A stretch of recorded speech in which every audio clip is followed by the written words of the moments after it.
देख लड्डू, मैं जा तो रही हूँ, लेकिन तुझे समय पर वहाँ आना ही पड़ेगा। संजय जी सिर्फ तुम्हारे पिता के अच्छे दोस्त ही नहीं हैं, बल्कि उन्होंने हमारे बुरे समय में हमारी बहुत मदद भी की है, बिल्कुल एक बड़े भाई की तरह। इसलिए अब हमारा भी फर्ज बनता है कि हम उनकी भावनाओं का सम्मान करें और उनके साथ हमारे इतने पुराने संबंधों को बरकरार रखें। समझ गया माँ, मैं जल्दी से जल्दी वहाँ आने की कोशिश करूँगा। बस आप वहाँ मेरी शादी की बात मत शुरू कर देना। अरे पर इसमें हर्ज ही क्या है, उम्र हो गई है तेरी। अच्छा ठीक है, नहीं करूँगी कोई बात। अब ठीक है, बिल्कुल ठीक है। अब आप जाइए वरना फ्लैट मिस हो जाएगी।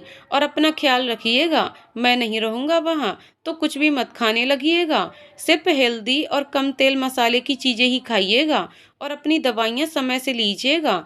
बस बस समझ गई, बड़बड़ाते हुए। हर जगह इसकी हिटलरगिरी ही चलती है। अरे भाई, मैं शादी में जा रही हूँ, कोई हॉस्पिटल में थोड़ी। हिटलरगिरी है तो यही सही, लेकिन आप अपनी हेल्थ से कोई कॉम्प्रोमाइज़ नहीं करेंगी। अरे बाप रे, इसने तो सुन लिया। हे बेटा, मैं तो मजाक कर रही थी। अच्छा अब मैं चलती हूँ, नहीं तो फ्लैट में सो जाएगी। इसके बाद तो रेखा जी बिना उसकी बात सुने जो वहां से चली गई हैं, तो सीधा अंदर ही गईं।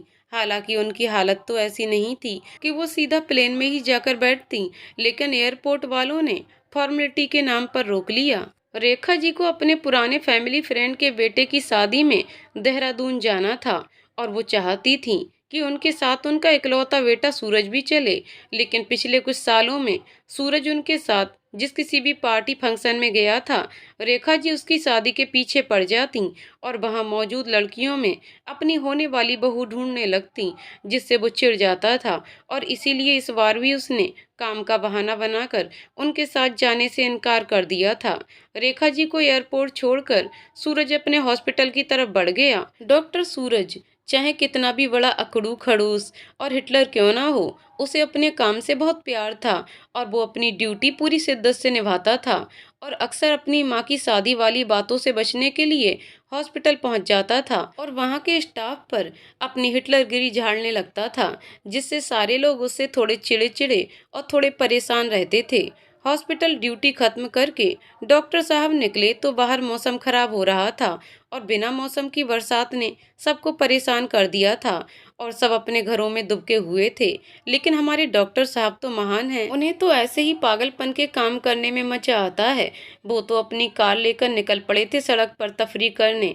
रात का समय सुनसान भीगी सड़क पर मोहम्मद रफ़ी के गानों का लुत्फ उठाते हुए हमारे डॉक्टर साहब चले जा रहे थे, चले जा रहे थे, चले जा रहे थे कि अचानक उनकी गाड़ी के सामने पता नहीं कहाँ से एक लड़की आ गई। जल्दी से ब्रेक लगाकर डॉक्टर साहब बाहर आए तो लड़की सड़क पर बेहोश पड़ी हुई थी और उसके सर पर चोट भी लगी थी, जिससे खून निकल रहा था। सूरज ने इधर उधर देखा, लेकिन कोई नजर नहीं आया, तो वो उस लड़की को उठाकर लाया और कार में बैठाया और उसके सर पर बैंडेज लगाया। इस समय चारों तरफ अंधेरा था, सिर्फ मोबाइल का फ्लैश लाइट ही ऑन था, जिसकी मदद से सूरज उसकी पट्टी कर रहा था। बैंडेज करके वो उससे अलग हुआ, लेकिन तभी उसकी नज़र उस लड़की के चेहरे पर गई। गोल चेहरा, फूले हुए गाल, छोटी सी लेकिन भरे हुए गुलाबी होठ, नुकीली नाक, घनी लंबी भौहें, साथ ही लंबी पलकें, जिन्होंने उस हुस्न की मलिका की आंखों को इस समय अपनी आगोश में छुपा रखा था। काले बाल जिन्हें चोटी में बांधा गया था, लेकिन पता नहीं भागने की वजह से या भीगने की वजह से इधर उधर से निकलकर उसके चेहरे पर बिखरे हुए थे और उसकी खूबसूरती को और निखार रहे थे। स्टूपिड सूरज, ये सब क्या सोच रहा है तू? और वो भी इस पागल लड़की के बारे में पता नहीं कहाँ से आ गई। अरे मरना ही था तो किसी भी नदी नाले में जाकर डूब जाती। मेरी गाड़ी के आगे कूदने की क्या जरूरत थी? और कूदी तो कूदी, गाड़ी में बैठने की क्या जरूरत थी? पूरा मेरा सीट खराब कर दिया, जाहिल गवार लड़की। सूरज खुद में बड़बड़ाते हुए और उस अनजान लड़की को कोसते हुए उसे लेकर हॉस्पिटल चला आया और उसका पूरा चेकअप करवाया और हॉस्पिटल स्टाफ को उसका ध्यान रखने को बोलकर इस बार घर की ओर चला गया। लेकिन उसका मन अब भी उसी लड़की में अटका हुआ था। अगले दिन दोपहर 2 बजे की अपनी शिफ्ट ज्वाइन करने के लिए बंदा सुबह बस 7 बजे हॉस्पिटल पहुंच गया। हालांकि किसी भी हॉस्पिटल स्टाफ को इसमें कोई आश्चर्य तो नहीं हुआ, लेकिन हाँ, सब अपनी अपनी ड्यूटी को लेकर कुछ ज़्यादा ही सावधान हो गए, क्या पता आज फिर किस बात पर किससे झगड़ कर आया है ये खड़ूस, और आज किसकी बैंड बजने वाली है। लेकिन आज खड़ूस जी बिना किसी की क्लास लगाए सीधा जनरल वार्ड में चले आए, और वहां पहुंचते ही उनका पारा गर्म हो गया। मेट्रन, क्या है ये सब? आपका ध्यान कहाँ रहता है आजकल? मेट्रन ने अंदर झांक कर देखा तो वही कल वाली लड़की वहां मौजूद लोगों के साथ खुलकर डांस कर रही थी, और बाकी सब भी उसका साथ दे रहे थे। उन्हें ऐसे देखकर जहां मेट्रन के चेहरे पर हवाइयां उड़ने लगीं, वहीं सूरज की आवाज सुनकर सारे पेशेंट भी डर कर अपने अपने बेड में दुबक गए, और उनके सारे अटेंडेंट भी किसी न किसी कोने में छुप गए थे, सिवाय उस लड़की के जो अब भी मस्ती में नाच रही थी और बाकियों को भी बुला रही थी। अरे क्या हुआ? आप लोग रुक क्यों गए? कितना मजा तो आ रहा था, आइए ना। उन्हें अच्छे से पता है कि इस हॉस्पिटल के रूल क्या हैं और हेल्दी रहने के लिए डिसिप्लिन में रहना कितना जरूरी है। सूरज ने अपनी कड़क आवाज में कहा, और नर्स से उसकी रिपोर्ट मांगी। सागरिका ने कुछ कहना चाहा, लेकिन बगल वाले पेशेंट ने उसे रोक दिया और इशारे से बताया, हिटलर। देखिए मिस, आपके सारी रिपोर्ट नॉर्मल हैं, इसलिए आपके यहाँ रुकने की कोई जरूरत नहीं है। आप चाहें तो अभी घर जा सकती हैं। कहने को सूरज ने कह तो दिया, लेकिन पता नहीं क्यों उसे बिल्कुल अच्छा नहीं लग रहा था। मैं यहाँ से कहीं नहीं जाऊंगी, कहते हुए सागरिका दौड़कर खिड़की से कूद गई। हॉस्पिटल का जनरल वार्ड फर्स्ट फ्लोर पर बना था, इसलिए जब सागरिका वहां से कूदी तो उसे ज्यादा चोट तो नहीं लगी, लेकिन फिर भी उसके पैर में और एक हाथ में चोट तो आ ही गई। दो हॉस्पिटल स्टाफ उसे लेकर अंदर आए और उसकी ड्रेसिंग वगैरह की गई। थोड़ी देर बाद सागरिका एक कमरे के बेड पर बैठी थी, और उसके सामने चेयर पर एक तरफ इंस्पेक्टर और दूसरी तरफ साइकियाट्रिस्ट बैठे थे, और ठीक सामने उसे घूरते हुए सूरज बाबू बैठे थे। इंस्पेक्टर, सागरिका जी, क्या आप बताएंगी कि कल रात क्या हुआ था? जी वो कल रात जब मैं ऑफिस से लौट रही थी तो मौसम खराब हो रहा था, इसलिए कोई ऑटो भी नहीं मिल रहा था और ज्यादा लोग भी नहीं थे। उसी समय कुछ गुंडे मेरे पीछे पड़ गए तो मैं उनसे बचकर भाग रही थी। फिर भागते भागते मैं एक कार से टकरा गई। फिर पता नहीं क्या हुआ, और जब आँख खुली तो मैं यहाँ थी। आप क्या काम करती हैं? जी, वो मैं एक न्यूज़ चैनल में प्रूफ रीडिंग का काम करती हूँ। पिछले दिनों आपके चैनल पर कोई ऐसी न्यूज़ दिखाई गई थी जिससे कि किसी का कोई नुकसान हुआ हो, और वो आपकी या आपके चैनल से जुड़े लोगों को नुकसान पहुंचाना चाहते हों। ऐसे तो हम लोग कई सारी न्यूज़ दिखाते हैं, ये तो मीडिया का काम है, लेकिन न्यूज़ लाने वाले का काम तो रिपोर्टर का और उसे दिखाने का काम एंकर का होता है। तो कोई किसी प्रूफ रीडर को क्यों नुकसान पहुंचाना चाहेगा? सूरज, हम सुसाइड क्यों करना चाहती हो? फर्स्ट फ्लोर से गिरने से कोई नहीं मरता है। मतलब तुमने जानबूझकर ये सब किया? क्या मैं जान सकता हूँ इस पागलपन की वजह? बिल्कुल जान सकते हैं, और आपको तो सबसे पहले जानना चाहिए। वो क्या है ना, मुझे ना पहली नज़र में आपसे प्यार हो गया है। क्या बकवास है ये? बकवास नहीं, प्यार है, सच्चा वाला प्यार। सागरिका की नौटंकी चालू थी और सब मुंह दबाए हंस रहे थे, जिससे चिढ़कर सूरज रूम के बाहर चला गया। उसके जाते ही सब जोर जोर से हंसने लगे। इंस्पेक्टर ने उससे कुछ नॉर्मल सवाल पूछे और साइकोलॉजिस्ट ने भी अपनी रिपोर्ट बनाकर जमा कर दिया। रेखा जी देहरादून पहुंच चुकी थीं और सबसे मिलने के बाद अपने फेवरेट काम में भी लग चुकी थीं। संजय जी ने उन्हें मिस्टर अजीत सेन से मिलवाया, जो उनके होने वाले समधी थे, और सुजीत जी ने भी, जो कि अजीत जी के छोटे भाई थे। सुजीत जी के दो भाई थे और संयुक्त परिवार में रहते थे। उनके एक बेटा और एक बेटी थे। बेटा अभी इंजीनियरिंग की पढ़ाई कर रहा था, और बेटी हिमाद्री की शादी संजय जी के बेटे के साथ हो रही थी। वहीं अजीत जी की दो बेटी, एक बेटा था। बेटा विनय अपने पिता के साथ उनका बिजनेस संभालता था। बड़ी बेटी मीनाक्षी की शादी तय हो गई थी और हिमाद्री के साथ ही उसकी भी शादी होने वाली थी। छोटी बेटी दिल्ली में ही रहती थी। उसी के साथ सूरज की बलि चढ़ने की बात चल रही थी। देखो रेखा, मैंने हमेशा ही तुम्हें अपनी छोटी बहन माना है और सूरज को अपना बेटा। मैं तुम दोनों का भला ही चाहता हूँ। मैं जानती हूँ भाई साहब, आपकी बदौलत ही हम आज तक बचे हुए हैं, वरना वक्त के थपेड़ों की वजह से तो कब के टूट गए होते। आपको शुक्रिया कहकर मैं आपको कभी पराया नहीं करना चाहती। आप जो भी हुक्म करोगे वो सर माथे पर होगा। हुक्म की तो कोई बात ही नहीं है। वैसे भी शादी ब्याह तो तकदीर का खेल होता है, लेकिन मुझे बच्ची पसंद आई तो मैं चाहता था कि तुम और सूरज भी एक बार मिल लो। बाकी घर परिवार तो देखा भाला ही है। अगर लड़का लड़की एक दूसरे को पसंद कर लें तो अगली मुहूर्त में ही उनकी भी शादी करवा देंगे।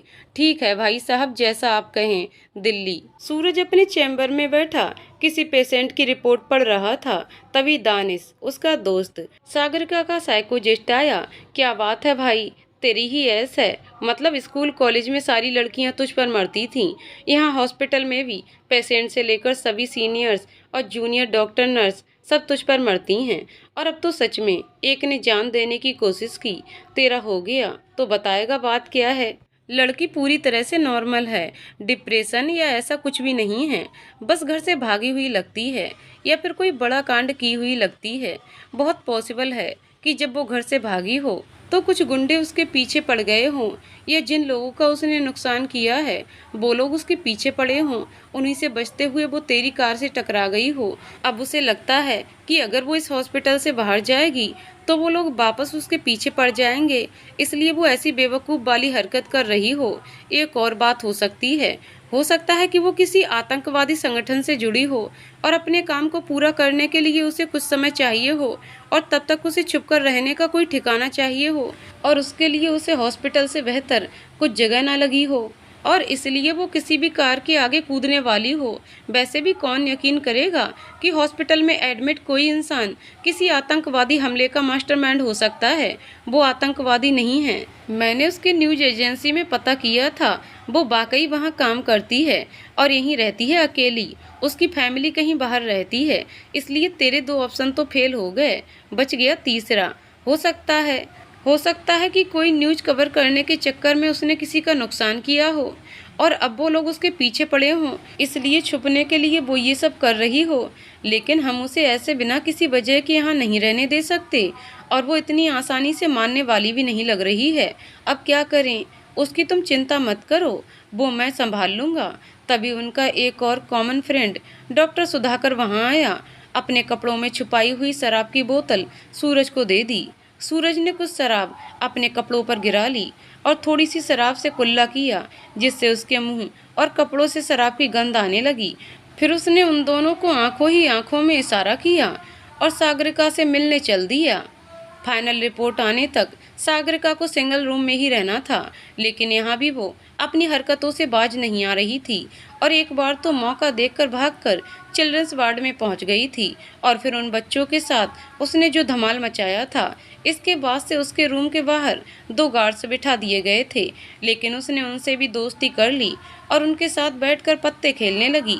बाकी नर्सेज और वार्ड बॉयज से तो दोस्ती हो ही चुकी थी। जब भी कोई सीनियर उधर से गुजरता वो लोग उन्हें इन्फॉर्म कर देते और सब अपनी पोजीशन पर वापस आ जाते। इसलिए जैसे ही सबको पता चला हिटलर राउंड पर निकला है, सब शांति से अपने काम में लग गए थे, और सागरिका भी अपने फ़ोन में घुसी हुई थी।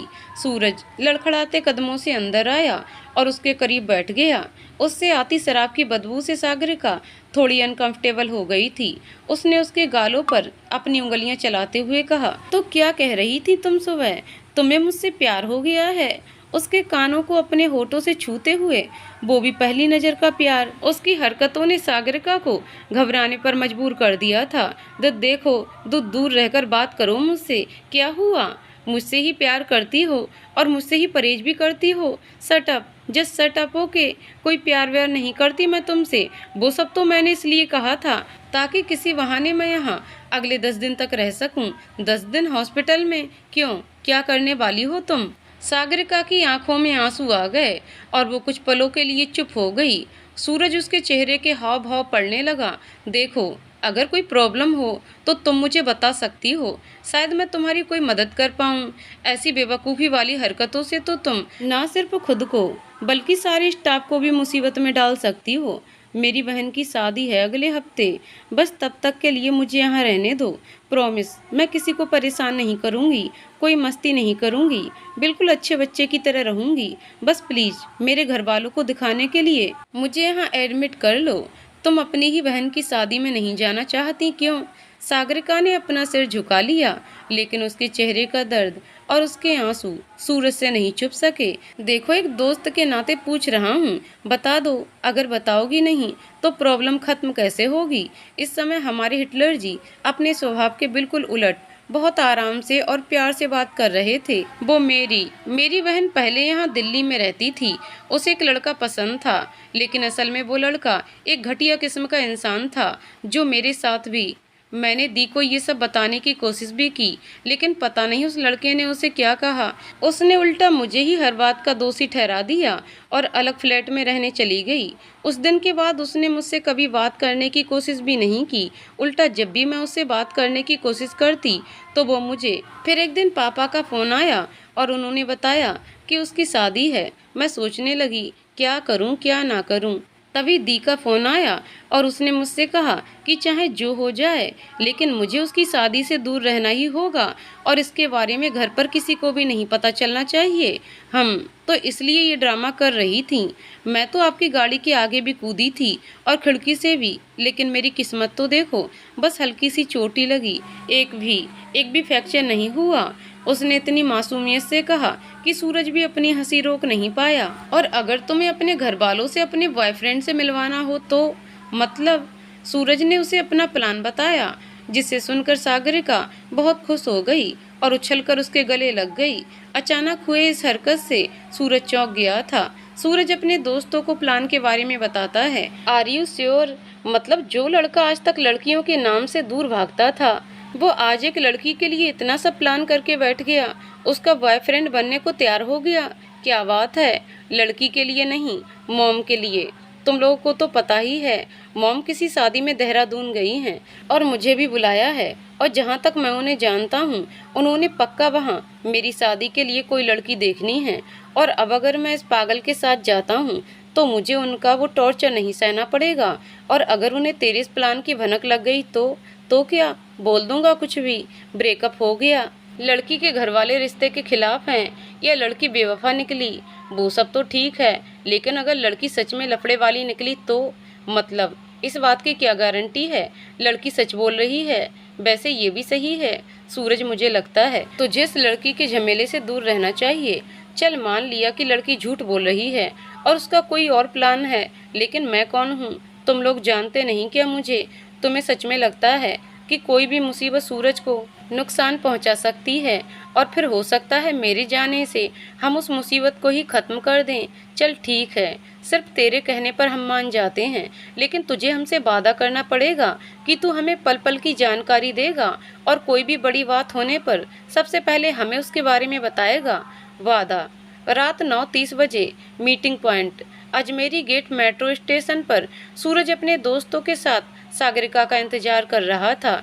तभी मेट्रो से निकलकर दोनों हाथ से एक ट्रॉली को खींचती एक बैग जो बाएं कंधे से होकर दाईं तरफ जा रही थी और दूसरी जो दाएं कंधे से होकर बाएं तरफ जा रही थी, एक और बैग गले में सामने की तरफ और एक पिट्ठू बैग पीठ पर लटकाए, आंखों पर बड़ा सा काला चश्मा, ब्लैक टी शर्ट के साथ में ब्लैक जीन्स और पैरों में ऊंची सी हिल पहने सागरिका बड़ी अजीब तरह से टकराती और गिरती पड़ती सी आती दिखी।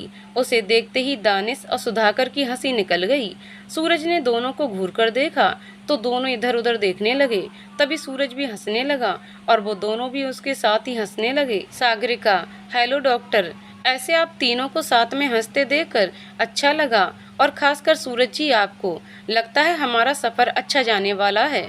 उन तीनों ने उसे हेलो बोला और दानिश और सुधाकर ने उन्हें उनके सफ़र के लिए शुभकामनाएं दी। सूरज, सो सागरिका जी, हमारी फ़्लाइट कितने बजे की है और कैब कहाँ है? सॉरी सर, लेकिन हम फ्लाइट से नहीं बल्कि 10:25 की मसूरी एक्सप्रेस से जाने वाले हैं। व्हाट? तुम्हारा मतलब है मैं ट्रेन से जाऊंगा?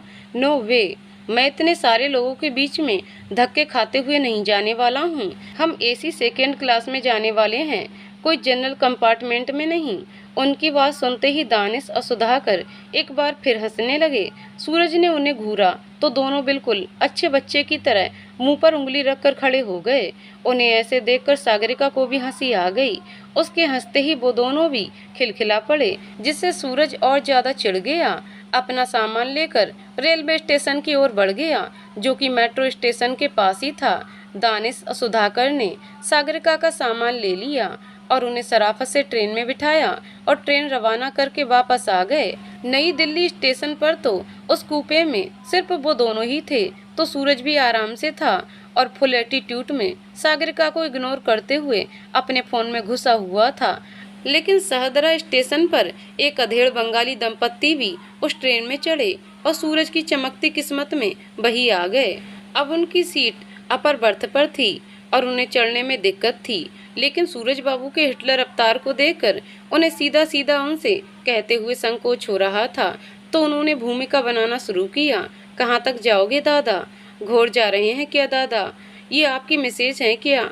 हनीमून पर जा रहे हैं क्या दादा? आपको पोता है दादा? जब हमारा नया नया शादी हुआ था तो भी ये सब नहीं होता था, लेकिन फिर भी हम अपनी मिष्टी को घोर में झूठ बोलकर घुमाने ले गया था। उस आदमी की बकबक से सूरज बुरी तरह से चिढ़ रहा था और उसकी हालत देखकर सागरिका मंद मंद मुस्कुरा रही थी। जब सूरज से बर्दाश्त होना बंद हो गया तो उसने बहाने से सीट बदलने की बात की। वो बंगाली तो चाहता ही यही था। वो झट से मान गया। सूरज ऊपर के बर्थ पर चला आया। उधर बंगालन सागरिका से बात करने लगी। उन्हें ऐसे बातें करते देखकर सूरज ने इशारे में सागरिका को कहा, बड़ा हंस रही थी ना, अब भुगतो। लेकिन सागरिका भी कहाँ कम थी। अगर बंगाली दंपत्ति शेर थे तो वो भी सवा शेर थी। इससे पहले कि बंगालन अपनी पोटली खोलती, सागरिका अच्छे से अपने पैर मोड़कर बर्थ पर बैठ गई। और फिर जो 11:30 बजे रात को उसने अपने बचपन, स्कूल के दोस्त, मोहल्ले के दोस्त, अपनी शरारतें, दूसरों से लड़ाई, पड़ोसी के पेड़ से फल चुराना, अपनी hobbies, favourite hero, favourite movie, उससे जुड़ी यादें शेयर करना शुरू किया, तो शुरुआत के कुछ देर करीब 1 बजे तक तो दोनों दंपत्ति ने उसे झेला। लेकिन फिर दोनों सोने का बहाना ढूंढने लगे। लेकिन सागरिका माने तब तो हार कर दोनों दंपत्ति पहले तो एक ही बर्थ पर लेटे और फिर अपनी अपनी आंखें बंद कर लीं। उन्हें देखकर सागरिका के चेहरे पर विजयी मुस्कान आ गई। तभी उसके फोन में मैसेज की टोन बजी, सूरज, तुम्हें उन्हें इतना परेशान नहीं करना चाहिए था। अगर अपना बर्थ उन्हें दे भी देती तो क्या हो जाता? वो सीधे सीधे भी तो मांग सकते थे ना। ऐसे चालाकी करने की क्या जरूरत थी? उन्हें झिझक महसूस हो रही थी। कौन सा जो कोई मेरी करोड़ों की जायदाद हड़पने की सोच रहे थे वो लोग। एक बर्थ ही तो चाहिए थी ना उन्हें, और वो भी बस कुछ घंटों के लिए। तुमसे जीतना नामुमकिन है। वैसे अगर आपको बुरा ना लगे तो एक बात पूछूं। मना कर दूंगा तो नहीं पूछोगी? क्यों नहीं पूछूंगी, जरूर पूछूंगी। आखिर आपको अपने घर वालों से मिलवाने वाली हूँ। आपके बारे में पता तो होना चाहिए ना, तो पूछो। वो आपकी जीएफ को बुरा तो नहीं लगा आपका मेरे साथ यूं आना? उसका मैसेज पढ़कर सूरज को हंसी आ गई। मेरी जिंदगी में मेरी मॉम के अलावा कभी कोई लड़की नहीं रही। सागरिका हैरानी से उसे देखने लगी। क्या हुआ? ऐसे क्यों देख रही हो? कुछ नहीं, बस यकीन नहीं हो रहा। इतने स्मार्ट, हैंडसम, सक्सेसफुल बंदे की कोई भी जीएफ नहीं रही। ऐसा नहीं है कि कभी किसी ने प्रपोज नहीं किया। स्कूल, कॉलेज में और अभी हॉस्पिटल में भी काफ़ी सारी लड़कियां पीछे पड़ी रहती थीं, लेकिन कभी कोई पसंद ही नहीं आई। कैसी लड़की चाहिए आपको? ज़्यादा कुछ नहीं, बस एक ऐसी लड़की चाहिए जो मेरी मॉम का ख्याल रख सके। एक नज़र सागरिका को देखकर वापस टाइप करता है, जिसमें दुनिया भर का बचपना हो, लेकिन जरूरत के समय समझदारी भी हो, जो कोई भी प्रॉब्लम दिल से नहीं बल्कि दिमाग से सुलझाए। बस इतना ही। सच्ची इतनी पसंद हूँ मैं आपको। मैसेज पढ़ते ही सूरज हैरान होकर सागरिका को देखता है तो वो फुल एटीट्यूड में अपने बाल पीछे झटकती है और उसकी तरफ देखकर एक आंख विंक कर देती है। सूरज भी उसकी इस हरकत पर मुस्कुरा उठता है और अपनी एक उंगली उसकी तरफ दिखाकर फिर अपने सर के पास गोल गोल घुमाकर इशारा करता है, तो वो भी अपने गाल पर एक उंगली रखकर शर्माने का नाटक करती है और दोनों हंसने लगते हैं। अच्छा ये बताओ, तुम्हें कैसा लड़का चाहिए? मैं ना बचपन से अपने मन का करती आई हूँ और मम्मी पापा ने हर बार मेरा साथ दिया है। दी की शादी भी उसकी पसंद के लड़के से कर रहे हैं, लेकिन उनके भी तो कोई सपने होंगे अपनी बेटी के लिए। मैं उनसे उनका हक नहीं छीनना चाहती, इसलिए मेरी जिंदगी का इतना बड़ा फैसला वो ही करेंगे। वैसे फिलहाल तो तुम मुझे अपना बॉयफ्रेंड बनाकर ले जा रही हो। अगर कहीं उन्हें मैं सच में पसंद आ गया तो क्या? फिर तो मेरी लॉटरी ही लग जाएगी। दोनों इसी तरह बातें करते रहे और पता ही नहीं चला कि कब सुबह हो गई। सुबह चाय वाले की आवाज़ से दोनों को होश आया तो देखा कि वो दंपत्ति भी उठ गए थे। सबने साथ में चाय पी और एक बार फिर उनकी बातों का सिलसिला शुरू हो गया। हालांकि इस बार कोई भी किसी को भी पका नहीं रहा था और हमारे हिटलर जी भी उस चर्चा का हिस्सा बन चुके थे। सागरिका अपने घर पहुंची तो घर मेहमानों से भरा हुआ था। आज उसकी बहन के ससुराल से शगुन आया था तो सब हॉल में बैठे थे। सागरिका ने अपने माता पिता, बड़े पापा, बड़ी मम्मी और सभी बड़ों के पैर छुए। सब उसे देखकर खुश थे, सिवाय दुल्हन के, जो गुस्से में उसे घूर रही थी। उसकी माँ नकली गुस्सा दिखाते हुए बोली, सागर, ये क्या है बच्चे, आपकी बहन की शादी है और आप अब आ रही हैं। आई एम सॉरी मम्मी, लेकिन वो सूरज का हाथ पकड़कर, मैं आप सबको इनसे मिलवाना चाहती थी और इन्हें छुट्टी ही नहीं मिल रही थी। बड़े पापा, ये कौन है सागर? जिज्जी, बड़े पापा, वो ये मेरे बॉयफ्रेंड हैं। रेखा जी, हाय सच्ची, सूरज तुझे लड़की पसंद आ गई?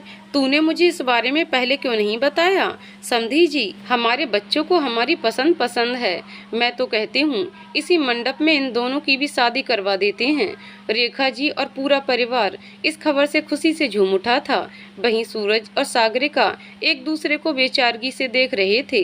घर के सभी लोगों को जब पता चला कि सूरज वही लड़का है जिसे उन लोगों ने सागरिका को चुना है तो सब बहुत खुश हो गए।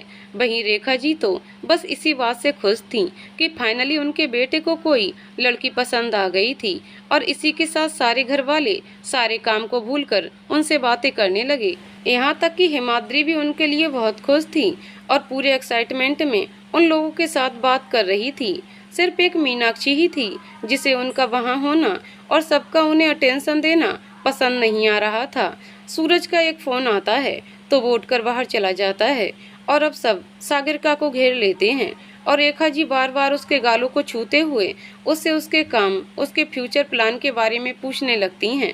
तो मीनाक्षी को यही सही मौका लगता है, क्योंकि भले ही वो उससे अलग होकर रहती थी लेकिन फिर भी वो उसकी हर बात की जानकारी रखती थी। तो उसे पता था कि सूरज उसका बॉयफ्रेंड नहीं है और यही बात सबके सामने साबित करके वो सागरिका को नीचा दिखाना चाहती थी। बाकी सब तो ठीक है सागर, लेकिन तुमने अपनी लव स्टोरी हमें तो बताई ही नहीं। देखो यहाँ सबको सब तुम्हारी कहानी जानना चाहते हैं। पहली बार कब और कैसे मिले? पहले किसने कहा? शादी का फैसला कब किया? सब लोग उसकी हाँ में हाँ मिलाने लगे। वहीं सागर का मन ही मन सोचने लगी, ओ तेरी, इसके लिए तो कुछ सोचा ही नहीं था पहले। और अभी वो मिस्टर हिटलर भी यहाँ नहीं है और जहाँ तक मैं दी को जानती हूँ वो उससे भी अकेले में ही पूछेंगी। फिर जब दोनों का जवाब अलग होगा तो वो हमारी पोल पट्टी खोल कर रख देंगी। बुरे फंसे सागर, सोच कुछ सोच। तभी वहाँ सूरज की आवाज़ गूंजी, उज्जैन में मिले थे हम। ये अपने दोस्तों के साथ किसी काम से वहाँ गई थी और मैं महादेव के दर्शन के लिए वहाँ नंदी जी से अपनी फरियाद लगाकर मैं जैसे ही उठा, सामने से महादेव के आशीर्वाद के रूप में गुलाबी चूड़ीदार पहने ये आती हुई दिखाई दी। इत्तेफाक से मैंने भी उस दिन गुलाबी कुर्ता ही पहन रखा था। बस फिर क्या था, मैं लग गया इनके पीछे। साथ ही दर्शन किए, परिक्रमा की। पर ये लोग काल भैरव जी के दर्शन को गए तो मैं भी इनके पीछे लग गया। वैसे तो मेरा प्लान सिर्फ दर्शन करने का ही था, लेकिन इन्हें वहाँ देखकर मैं खुद को रोक नहीं पाया और इनके दोस्तों से भी दोस्ती कर ली। उसके बाद तो मैं हर जगह इन लोगों के साथ ही घूमता रहा। बाकी किसी को समझ आया हो या नहीं, लेकिन इन्हें समझ आ गया था, इसलिए इन्होंने अपनी तबीयत खराब होने का बहाना कर और वापस होटल रूम में चली गईं। अब इनके दोस्तों को तो अपना काम पूरा करना था तो वो तो अपने काम में लगे रहे, लेकिन इनके बिना मेरा वहाँ मन नहीं लग रहा था तो मैं भी बहाना बनाकर वहाँ से निकल गया। लेकिन जैसे ही मैं अपने होटल वापस आया तो इन्हें लॉबी में अपना इंतजार करते पाया। इन्हें वहाँ देखकर मुझे तो यकीन ही नहीं हो रहा था। फिर इन्होंने ही मुझे शहर दिखाने को बोला। बिना एक दूसरे के बारे में जाने हमने एक साथ काफ़ी सारा समय बिताया, सब कुछ भूलकर बस जिंदगी को जिया और जब वापस लौटे तो खुद को खोकर लौटे। फिर एक दिन इनके किसी दोस्त को ट्रीटमेंट के लिए हमारे हॉस्पिटल लाया गया, जहां हम एक बार फिर मिले और फिर हम यहाँ हैं। उसकी कहानी सुन सब यहाँ तक कि सागर भी इम्प्रेस हो गई, सिवाय रेखा जी और मीनाक्षी जी के। कहानी खत्म होते ही रेखा जी ने संजय जी से कहा, भाई साहब मैं क्या कहती हूँ, बच्चे अभी अभी आए हैं तो उन्हें थोड़ी देर आराम करने देते हैं और फिर सबको बाकी सारी तैयारियां भी तो देखनी हैं।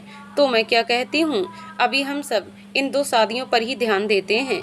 सूरज और सागरिका की शादी के बारे में आराम से चर्चा करेंगे। वैसे भी सब तो सबसे मिल और पसंद कर ही लिए हैं, तो जल्दी ही एक अच्छा सा मुहूर्त देखकर इनकी भी सगाई करवा देंगे। तब तक बाकी की तैयारी कर लेते हैं। सब उनकी बात से सहमत हो जाते हैं और सागरिका सूरज को लेकर एक कमरे में जाती है। वहाँ फिलहाल कोई नहीं होता है, तो वो अपनी खुशी रोक ही नहीं पाती और उछलने लगती है।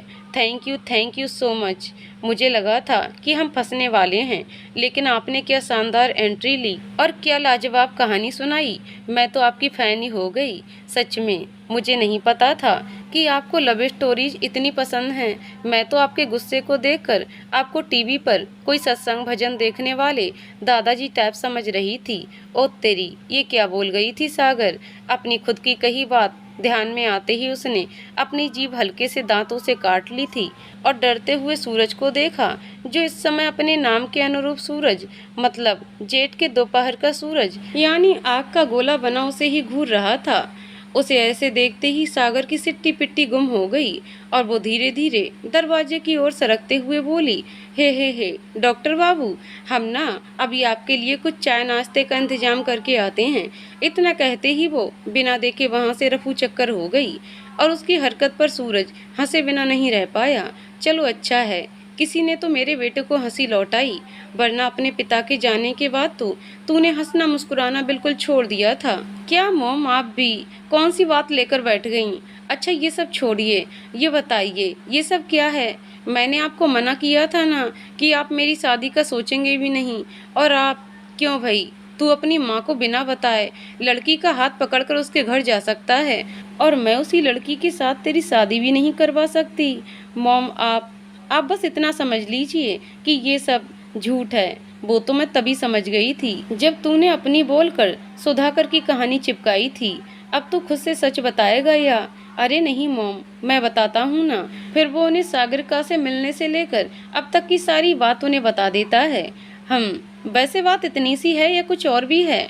वो मॉम, एक्चुअली दानिश, सुधाकर, बाकी के सब दोस्त और मेरे कुछ पेशेंट ने सारे मामले की छानबीन की है और वो लड़का सचिन, जिससे मीनाक्षी की शादी हो रही है, वो बिल्कुल भी सही लड़का नहीं है। वो पहले से शादीशुदा है और पैसों के लिए मीनाक्षी से शादी कर रहा है। इसके अलावा एक्चुअली मॉम, सागरिका और मीनाक्षी दोनों ही नोएडा में रहती हैं और उनके ऑफिस भी उसी साइड हैं। लेकिन उस रात सागर मुझे पालम बिहार के पास मिली थी। किसी को भी समझ नहीं आ रहा कि वो यहाँ कर क्या रही थी, क्योंकि वो जगह किसी भी तरह से उसके रूट में नहीं आती। हाँ, सुधाकर ने पता किया है, वहाँ पर सचिन का घर है, जहाँ उसके माता पिता और उसकी पत्नी रहती है। हालांकि इसके बारे में मीनाक्षी को कोई जानकारी नहीं है।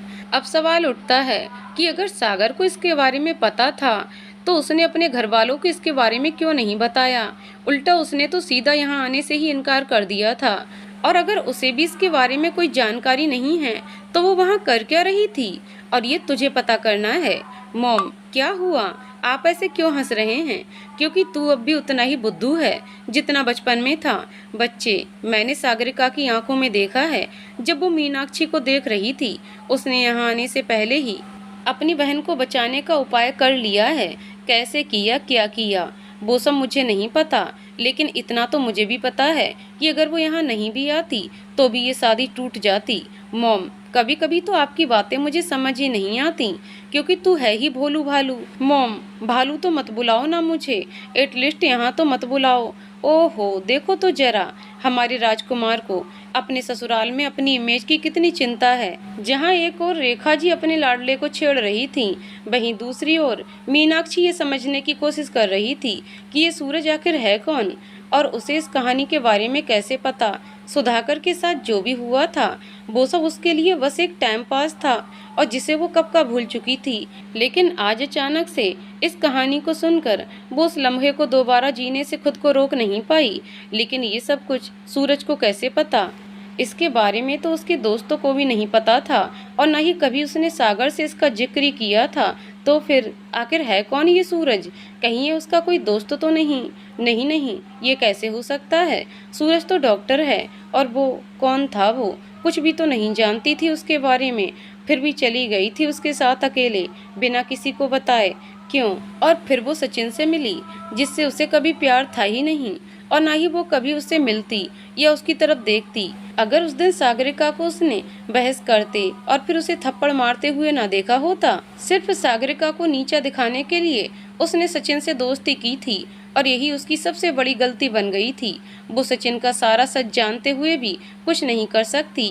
बस उसके हाथों की कठपुतली की तरह घर में शादी का पूरा माहौल बना हुआ था। हर कोई इस लम्हे को एंजॉय कर रहा था। चूंकि सेन परिवार की दोनों बेटियों की शादी हो रही थी, तो सबकी सहमति से सारी रस्में एक साथ और एक ही जगह होने वाली थीं। आज हल्दी की रस्म थी और सब तैयारियों में लगे थे। सूरज भी आज अच्छे से बच्चे की तरह घर के बाहर जहाँ रस्म होने वाली थी वहाँ की सजावट करवा रहा था। तभी एक बॉल आकर उसे लगी। उसने उधर देखा तो सागरिका, जो हमेशा की तरह बच्चों के साथ खेलने में बिजी थी, वो जल्दी से बैट फेंक कर एक पेड़ के पीछे आंखें बंद करके छिप गई। बाकी के बच्चे भी उसे देखकर छुप गए। थोड़ी देर तक जब किसी ने कुछ भी नहीं कहा, ना किसी को डांट पड़ी, तो उसने धीरे से अपनी आंखें खोलकर उधर झांका तो वहां सिर्फ डेकोरेशन वाले काम कर रहे थे। उसने धीरे से अपना सर आगे निकालकर चारों ओर देखा, लेकिन सूरज उसे कहीं दिखाई नहीं दिया। ये हिटलर कहाँ चला गया? कहीं बड़े पापा से शिकायत? नो नो नो, भगवान जी प्लीज हिटलर को बोलिए जो करना हो कर ले, लेकिन बड़े पापा से कुछ ना कहे प्लीज। ये इतनी सी बात तो तुम खुद भी मुझसे कह सकती हो ना, इसके लिए भगवान जी को क्यों परेशान कर रही हो? सागरिका ने पीछे देखा तो सूरज भी उसी पेड़ से टिककर आराम से अमरूद खा रहा था। उसे देखते ही सागरिका की हालत और ज्यादा खराब हो गई। वैसे मुझे नहीं पता था कि तुम मुझसे इतना प्यार करती हो, कि हर समय सिर्फ मेरे बारे में ही सोचती हो। हर किसी से, यहाँ तक कि भगवान जी से भी मेरे बारे में ही बातें करती रहती हो। देखो मुझे तुमसे कोई प्यार व्यार नहीं है। वो तो मैं, पता है, मुझे पता था कि ये तेरा कोई बीएफ जीएफ नहीं है। तू घर वालों को बेवकूफ़ बना सकती है, मुझे नहीं।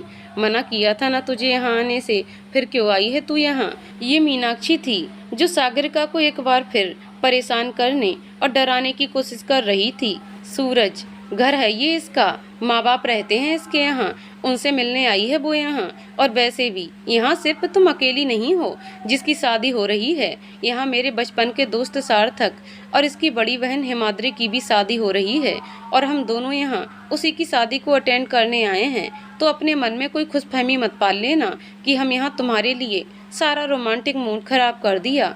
सागरिका के कंधों पर हाथ रखकर उसे वहाँ से ले जाते हुए, चलो बेबी, हम कहीं और चलकर अपना रोमांस करते हैं।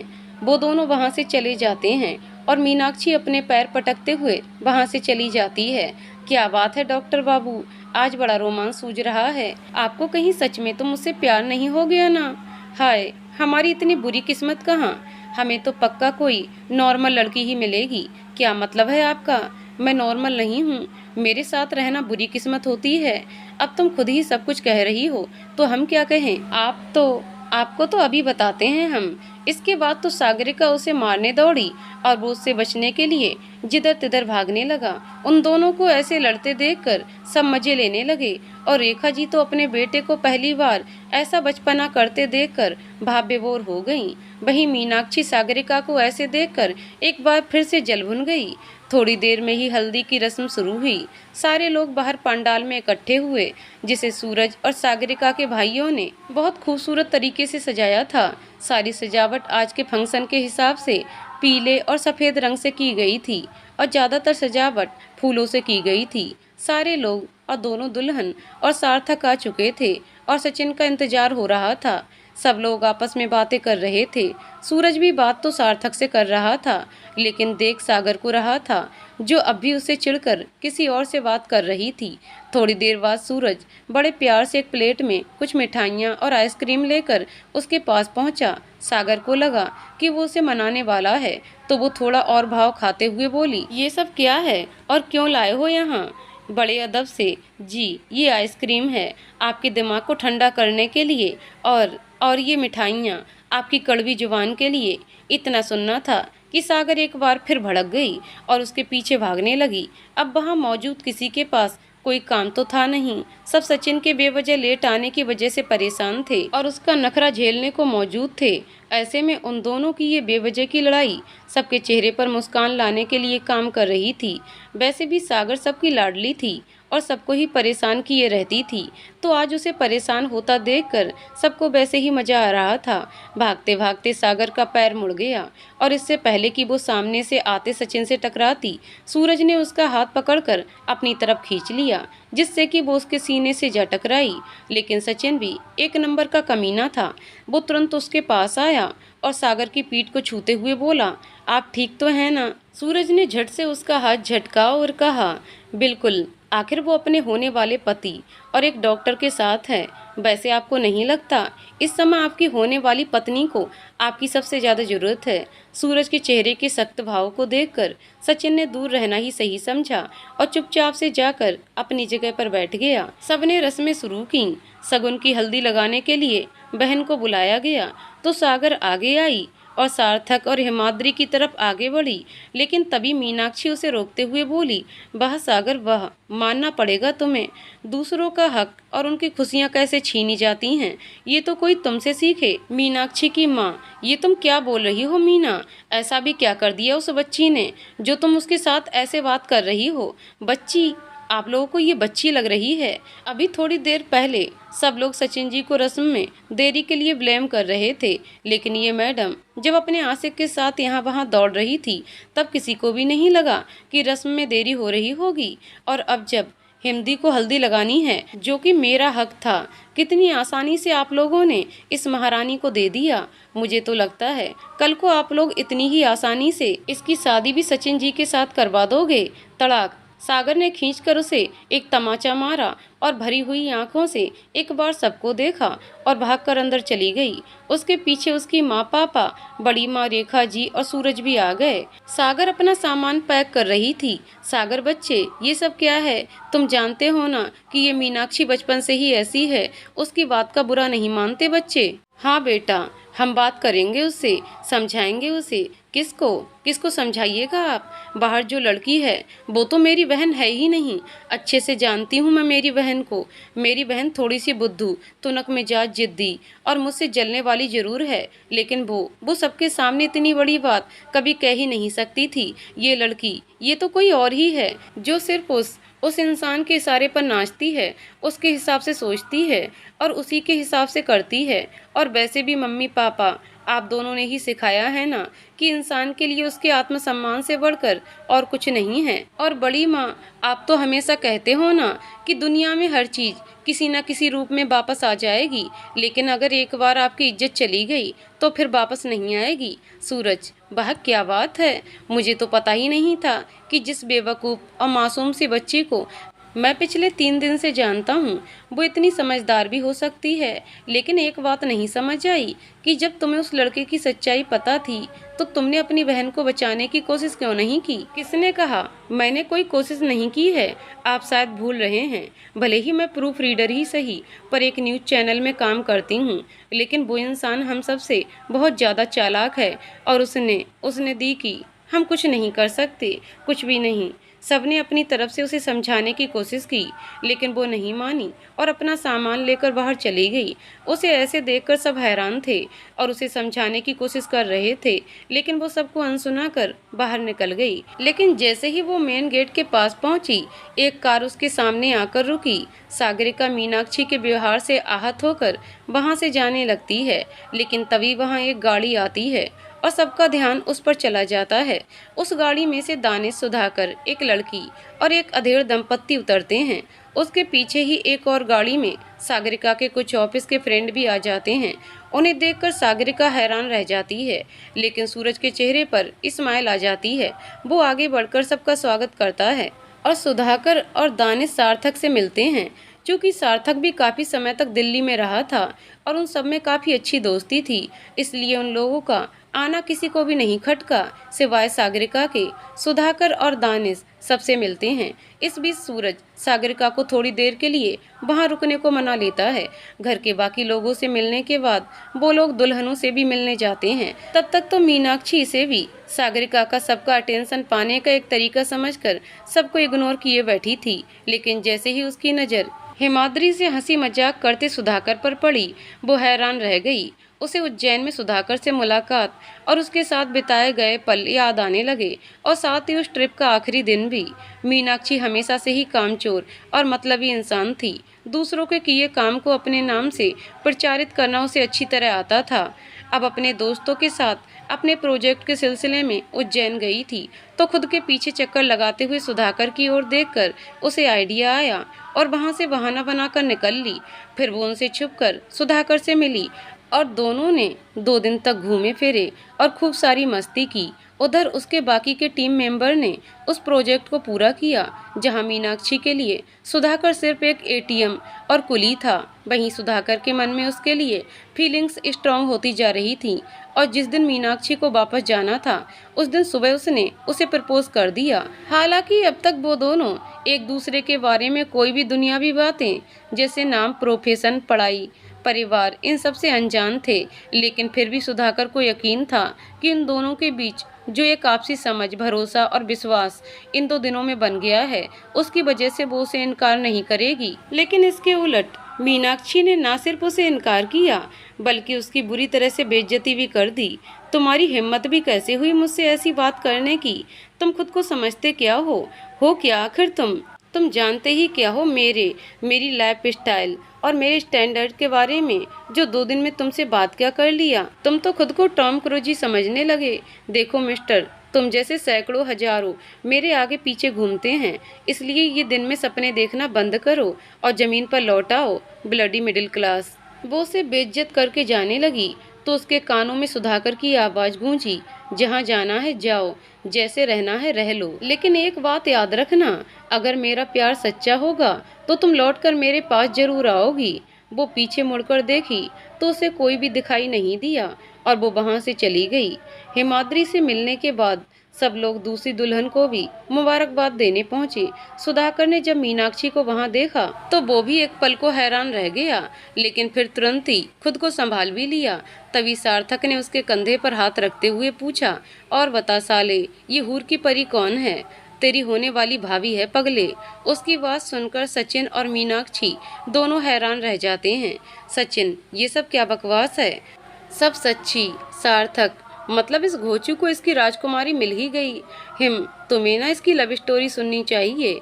तब तक सूरज आकर सार्थक और सुधाकर के कंधे पर हाथ रखते हुए धीरे से बोला, नालायको, वो कहानी मैंने अपनी बोलकर सुना दी है, तो कुछ और सुनाना। सुधाकर, अरे भाभी जी, मेरी कहानी तो बड़ी सिंपल सी है। वो क्या है ना, एक रात के अंधेरे और तेज बारिश में मैं जा रहा था और तभी ये मेरे ऑटो के सामने आ गई।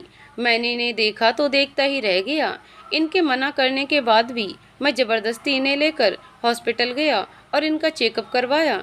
सारे डॉक्टर ने भी जब बोल दिया कि ये ठीक हैं और इन्हें वहाँ रखने की जरूरत नहीं है, तो मैं बेचारा गरीब आदमी क्या करता, खिड़की से धक्का दे दिया और इनके पैरों में चोट आ गई।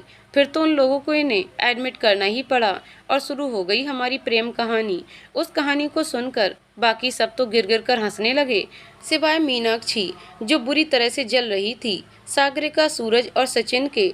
सचिन ने उस लड़की का गला जोर से पकड़ लिया और तेज आवाज में चिल्लाने लगा, क्या है ये सब? हाँ, और ये सब कुछ करती है तू मेरे गैर हाजिरी में? सबने मिलकर उससे अलग किया। सचिन जी, आप जानते हैं मंगला को? अरे मेरी बी, मतलब मैं जानता नहीं हूँ, लेकिन ऐसे अच्छा थोड़ी लगता है कि कोई लड़की अकेली रात को ऐसे घूमे। हादसा भी तो हो सकता था ना। अधेड़ आदमी, सचिन का पिता, वो अकेली नहीं थी, हम दोनों थे उसके साथ में।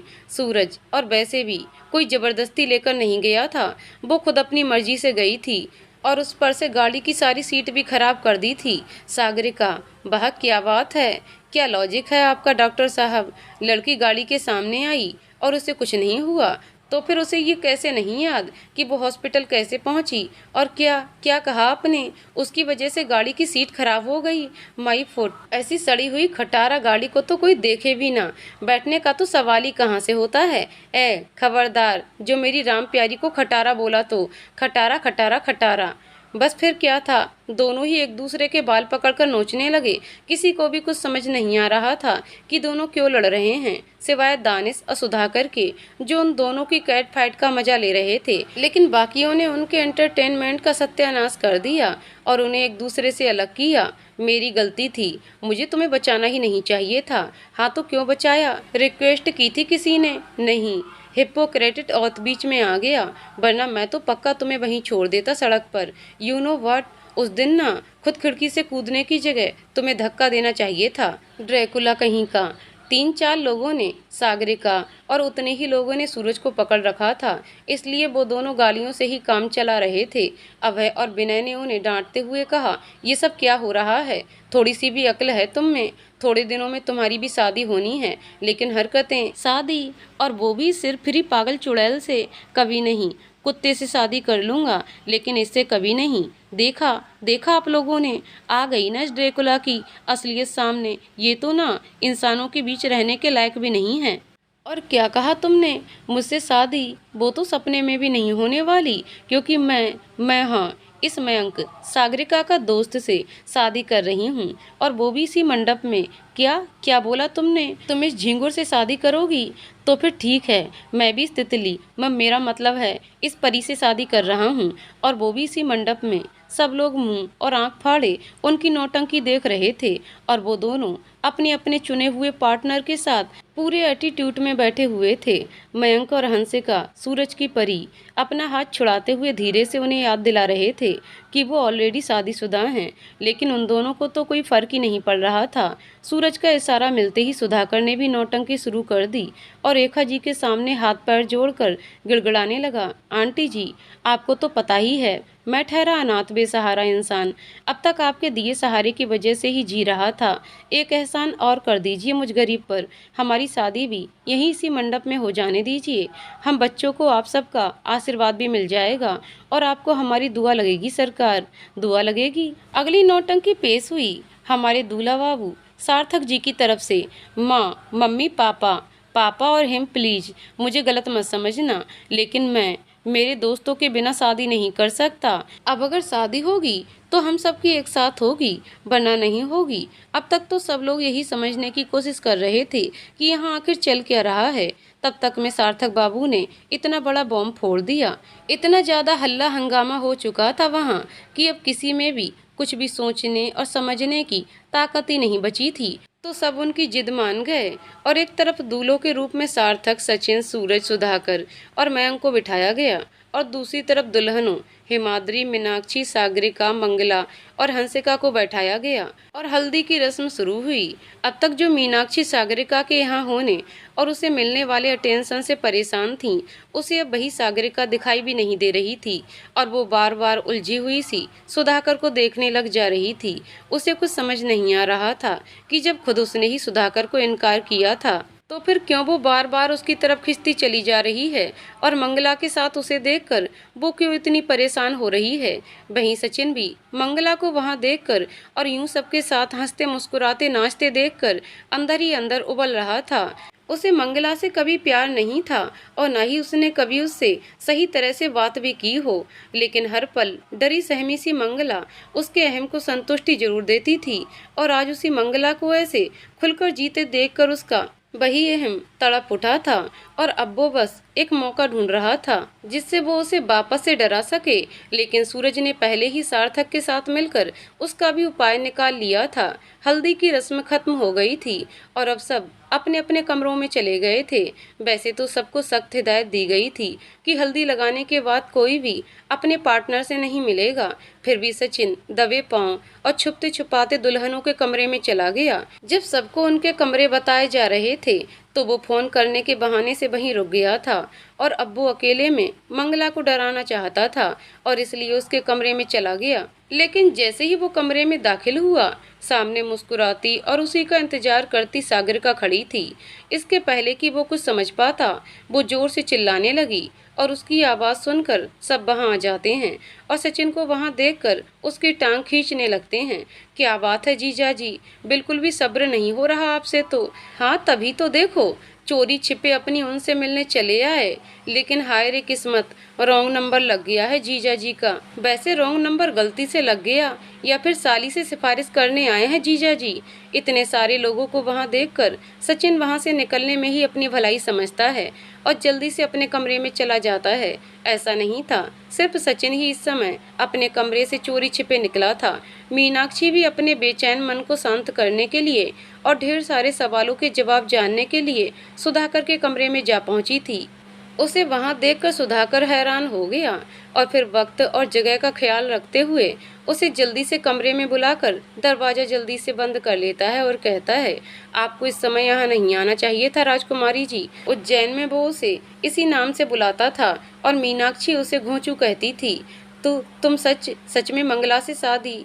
हाँ राजकुमारी जी, आपके जाने के बाद मैंने अपने दिल के सारे दरवाजे बंद कर दिए थे और आपकी यादों के सहारे जीने की कोशिश करने लगा था। कोशिश तो बहुत की थी मैंने आपके लायक बनने की, दिन रात मेहनत की, लेकिन फिर मुझे भी समझ आ गया कि आप आसमान के चमकते उस चांद की तरह हो जिसे हर कोई प्यार करता है, हर कोई छूना चाहता है, लेकिन चांद को पाने के लिए जो किस्मत चाहिए वो लकीर मेरे हाथों में नहीं है। कोई बात नहीं, लेकिन एक बात तो है, सचिन जी बहुत खुशकिस्मत हैं। चांद को न सिर्फ पा ही लिया बल्कि उसे अपनी मुट्ठी में भी कैद कर लिया है। अब तो इस चांद को दूर से देखने के लिए भी हमें तरसना पड़ेगा। वैसे काफी देर हो गई है और इस समय कोई हमें ऐसे साथ में देखे, खास करके सचिन, तो आपके लिए प्रॉब्लम हो सकती है। इसलिए सुधाकर वहां से जल्दी से निकल गया। उसके पीछे मीनाक्षी उसे आवाज देती, रोकती रही, लेकिन वो नहीं रुका और मीनाक्षी को भी ये एहसास हो गया अब सब कुछ बदल गया है और सुधाकर भी अब पहले जैसा नहीं रहा, जो उसके सिर्फ एक इशारे पर कुछ भी करने को राजी हो जाता था। ये तो कोई और ही इंसान है जिसे उसके होने या ना होने से कोई फर्क ही नहीं पड़ता। सचिन के जाते ही सब उसी रूम में जोर जोर से हंसने लगे। सब लोग काफी देर तक आपस में हंसी मजाक भी करते रहे। फिर हंसिका ने पूछा, अब इसमें तो कोई शक नहीं कि हमारी सागरिका बेस्ट नौटंकी है, लेकिन मैडम जी आपको मेरा ही बंदा मिला था हलाल करने के लिए। अरे ना यार, मैंने तो सोच लिया था कि चाहे जो हो जाए, लेकिन अब मैं यहाँ नहीं रुकूंगी। और वैसे भी हमारे प्लान के हिसाब से तो मैं यहाँ रहती या ना रहती, लेकिन उस सचिन के बच्चे को तो उसका सबक मिल ही जाता। लेकिन फिर जब तुम लोग आए और सबसे मिल रहे थे तो सूरज जी ने कहा कि उन्हें हमारा सारा प्लान पता है और ये भी कि मेरे यहाँ ना रहने पर उस कमीने को शक हो सकता है और वो हमारा प्लान फेल भी कर सकता है, इसलिए मुझे यहाँ रुकना पड़ा। फिर सूरज जी के कहने पर ही हमारी बहस हुई और हमारे ये दोनों महान भाइयों ने भी हमें शांत करने का दिखावा करते हुए धीरे से कहा कि प्लान को अगर वाकई में हिट करना है तो जो भी ये लोग बोलें मुझे वही करना है। और फिर उनके कहने पर ही मैंने मयंक से शादी की बात की थी। तो इसका मतलब ये सारा प्लान सूरज जी का था। लेकिन उन्हें सब के बारे में कैसे पता चला? सब सूरज को देखने लगे तो वो भी मुस्कुराते हुए बताने लगा, सागर ने जब हॉस्पिटल में अपनी कहानी सुनाई थी तो हम में से किसी को भी यकीन नहीं हुआ था, लेकिन फिर हमने अपने तरीके से सारी बात पता की तो हमें सचिन की सारी सच्चाई पता चल गई। और ये भी कि उस रात सागर सचिन के घर ही गई थी सच का पता लगाने, लेकिन फिर उस कमीने को इस बात का पता लग गया कि उसके आदमी इसके पीछे लग गए थे। उनसे पीछे छुड़ाते हुए ही वो मेरी गाड़ी से टकरा गई थी। अब हमें ये तो समझ आ गया था कि सागर अपनी बहन को उस कमीने से बचाना चाहती है, लेकिन हमें ये नहीं समझ आ रहा था कि वे अपने घर क्यों नहीं जाना चाहती और इसका प्लान एक्चुअली में है क्या। यही सब जानने के लिए मैंने किसी तरह इसे अपने साथ यहाँ आने के लिए मनाया। हम यहाँ आ तो गए, लेकिन इसके प्लान का कुछ पता नहीं चला। फिर मैंने सार्थक से इस बारे में बात की। जब हम बातें कर ही रहे थे तभी बिना भाई भी वहाँ पहुँच गए और हमारी बात सुन ली। फिर उन्होंने ही हमें बताया कि सागर के ऑफिस के दोस्तों ने उस सचिन के खिलाफ सबूत इकट्ठे किए हैं और वो लोग पुलिस की मदद से उसे सजा दिलवाने वाले हैं। अभय और विनय भाई यहाँ रहते हुए उन लोगों को बैकअप देने वाले थे। प्लान तो अच्छा था, लेकिन इसमें एक बहुत बड़ी प्रॉब्लम ये थी कि सब सही होने के बाद भी मीनाक्षी को उसकी गलती का एहसास होता या नहीं, या फिर वो कैसे रिएक्ट करती, ये किसी को भी नहीं पता था। इसलिए हमने उसमें कुछ सुधार किए और अब नया प्लान अब सबके सामने है। अब जो भी होगा वो सचिन खुद करेगा और फिर मीनाक्षी को पक्का उसकी गलती समझ आ जाएगी। सब उसके प्लान से इम्प्रेस थे थोड़ी देर और बातें करने के बाद वो लोग अपने अपने कमरों में चले गए। सागरिका सबके जाने के बाद भी देर तक सूरज के बारे में सोचती रही। उनकी पहली झड़प, फिर उसका खिड़की से कूदना, सूरज का गुस्सा होना, उसका उसे चिढ़ाना, सूरज का उसे डराना, उनकी नोक-झोंक, और अब ये सब। सूरज के बारे में सोचते हुए उसके चेहरे पर एक बड़ी सी स्माइल आ गई और ऐसे ही उसके ख्यालों में खोए हुए वो सो गई। अगले दिन मेहंदी और संगीत था और सब लोग मस्ती कर रहे थे, सिवाय मीनाक्षी और सचिन के। आज मीनाक्षी का पूरा ध्यान सिर्फ सुधाकर पर था, और एक वो था जो उसे देख भी नहीं रहा था।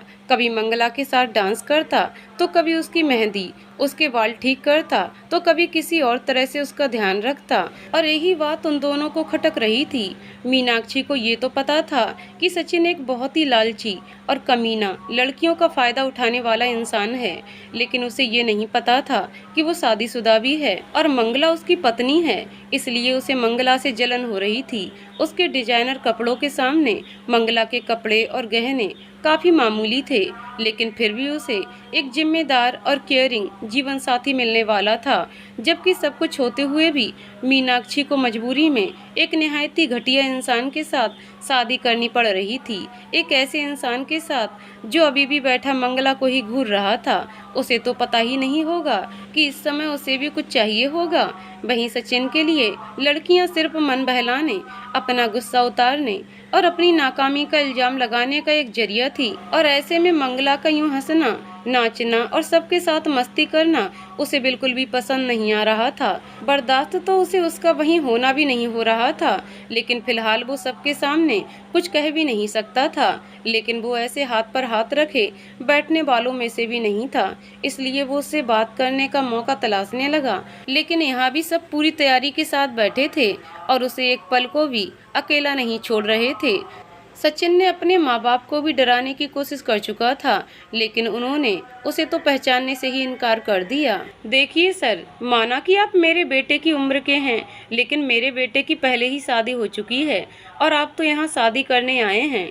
आप हमारे बेटे कैसे हो सकते हैं? ये लोग तो काफ़ी पैसे वाले हैं। इनका दामाद हम जैसे मामूली मिडिल क्लास लोगों से क्यों बात करना चाहता है? देखिए साहब, अगर आपको कुछ चाहिए या कोई और काम है तो बताइए, लेकिन ऐसे खुद को हमारा बेटा कहकर हमारा मजाक तो ना बनाइए। उन लोगों के तर्कों ने न सिर्फ सचिन का मुंह बंद किया, बल्कि उसके गुस्से और अहम को भी बढ़ावा दिया। अब तो उसने फैसला कर लिया कि चाहे जो हो जाए, लेकिन वो मंगला को वापस अपना गुलाम बनाकर ही रहेगा। सारी लड़कियां साथ में बैठी मेहंदी लगवा रही थीं और साथ में हंसी मजाक भी कर रही थीं, लेकिन दूर खड़े सूरज की नज़र तो सिर्फ और सिर्फ सागरिका पर ही थी। वो उसकी हंसी में इस कदर खोया हुआ था कि उसे पता ही नहीं चला कि सुधाकर उससे कुछ कह रहा है। सुधाकर ने जब उसकी नज़रों का पीछा किया तो उसके चेहरे पर भी स्माइल आ गई। उसके कंधे पर हाथ रखते हुए बोला, वैसे लड़की है तो बड़ी खूबसूरत, बिल्कुल एंजल टाइप, लेकिन मेरे भाई वो तेरे बस की नहीं है। तू ना रहने ही दे। क्या मतलब है तेरा?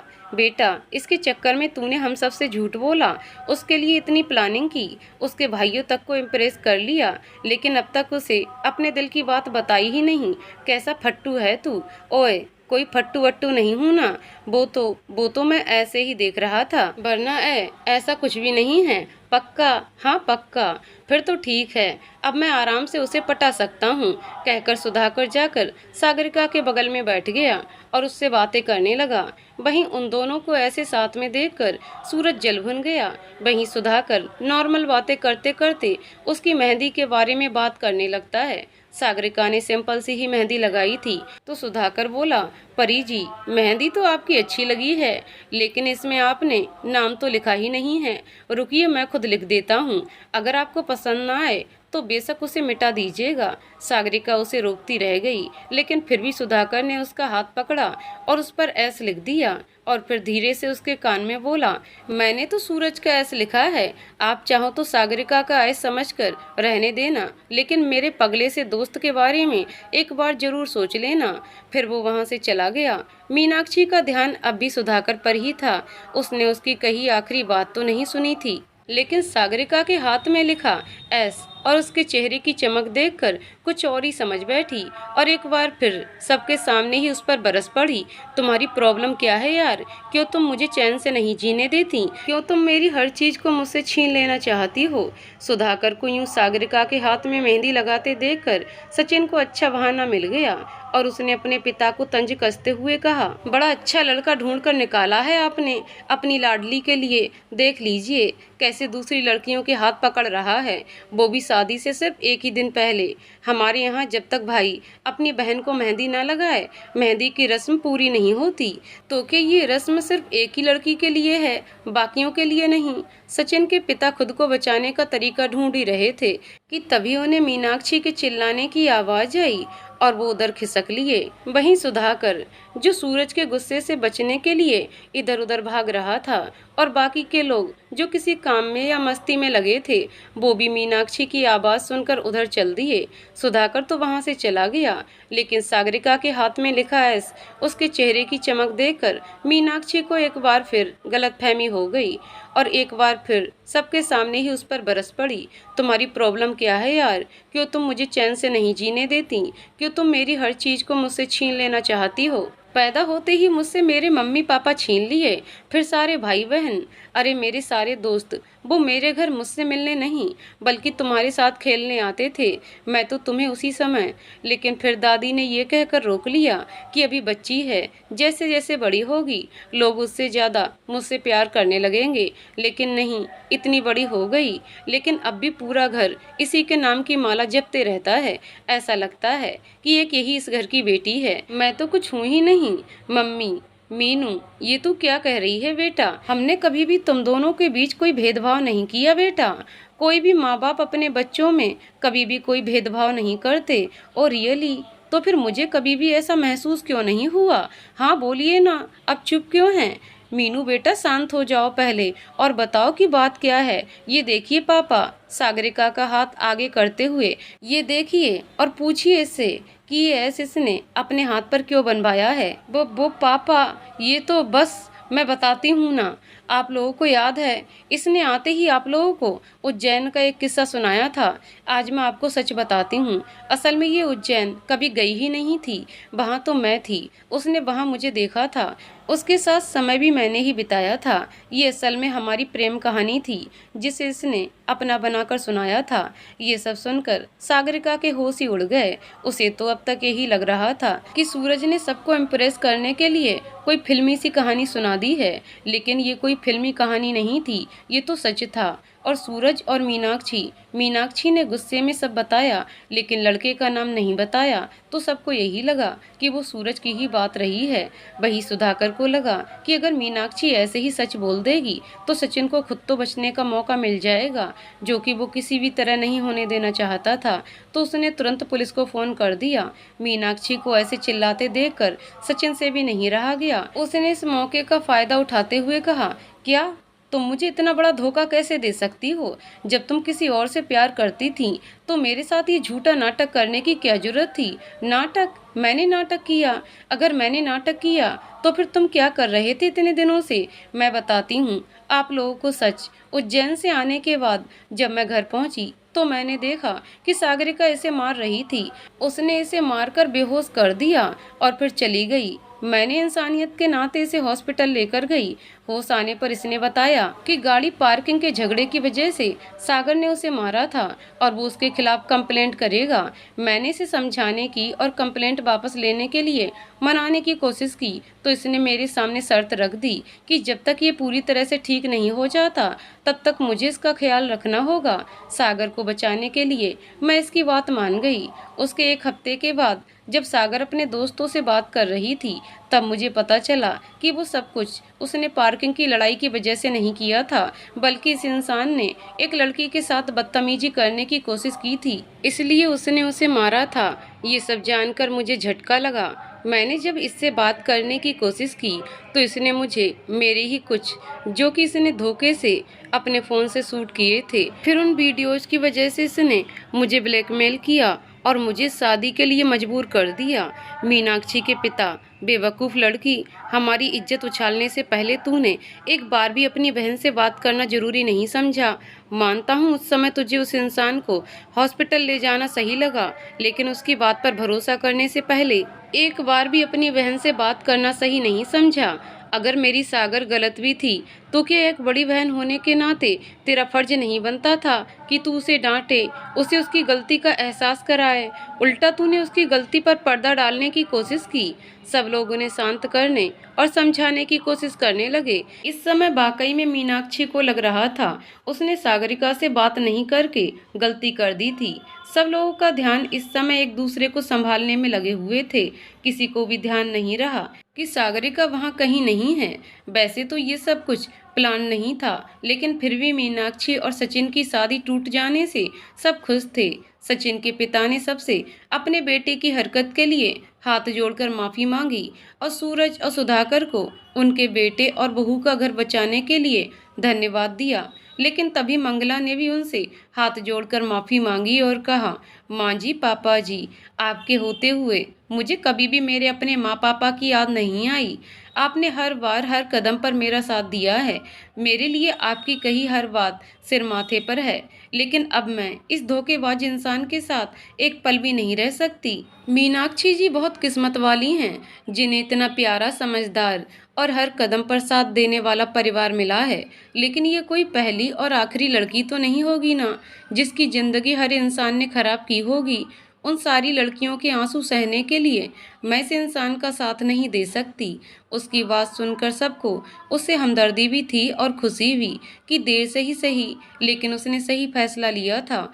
वहीं सचिन एक बार फिर मंगला का इनकार सुनकर बौखला गया था और उसे मारने आगे बढ़ा, लेकिन ठीक उसी समय पर पुलिस आ गई। सागरिका के दोस्तों ने सचिन के खिलाफ काफ़ी सारे सबूत इकट्ठा कर लिए थे।